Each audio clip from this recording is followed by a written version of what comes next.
Ассаламу алейкум. Бүгін итальяндық каналдан көрген нанның рецептімен бөлісемін. 2 қасық тұз, 2 қасық қант салып, осылай құрғақ ингредиенттерді бірінші араластырып аламыз. Алмадан жасалынған заквасканы құямыз. Алмадан жасалынған закваска менің каналымда тұр. Өте оңай. Енді жылы суға 1 қасық сұйық май немесе гхи, тоң майды салып, араластырып құямыз. Жақсылап иін қандырып, нанымызды илеп аламыз. 6 сағаттай жылы жерде тұрған нанды алып осылай бірінші жайып аламыз. Нандарды бөлшектеп кесіп, бұл өте маңызды жері, осылай жан-жаққа тартамыз. Жыртылып кеткенше немесе жұқа болғанша әбден тартып, осылай ролик жасап, валик жасау арқылы осылай орап шығамыз. Әрбір нанды осылай илеу маңызды. Себебі ішіне кислород кірген нан жақсы көтеріліп пісіп шығады. Және бұл нанмен пицца, бауырсақ пісірсеңіз болады. Жақсылап осылай әрбір нанды илеп аламыз.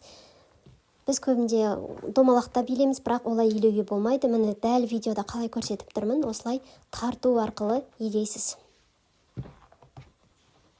Осылай тартып илеп, әрбір нанды қойып қоясыз, бетін жауып. Тағы жұмсарғаннан кейін оларды қайтадан жұқалап тартып, осылай валик ретінде илеп аламыз. Себебі бізге ең маңыздысы ішіне кислород кіру керек. Біз нанды 2 рет осылай илеп алдық. Осылай илеп, мен осы жолы батон қылып пісіремін, домалақ қылып пісірсеңіз де болады. Және тез 5 минутта пісетін кашадан арасына осылай қосып жіберемін. Сіз чия немесе амаранта дәндерін қосып пісірсеңіз болады. Осылай илеп аламын, осылай орап шығамын. Енді духовкаға кетуге дайын. Бетін өзіңіздің қалауыңызша кесіп әрлесеңіз болады. 200 градуста 40 минутта духовкада пісіп шығады. Бұл нанның ерекшелігі қанша тұрса да көгермейді. Себебі құрамында дрожж жоқ. Дрожждың біз көңіл бөле бермейтін денсаулыққа зиянды жерлері өте көп. Сондықтан алмадан жасалынған аштығына қарап, каналымнан осылай нан пісіріп қарасаңыз болады.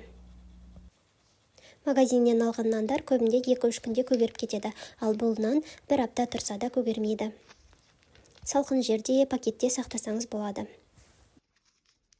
Каналыма тіркеле кетіңіз, жақында пайдалы рецепттер және лайфхактар болады.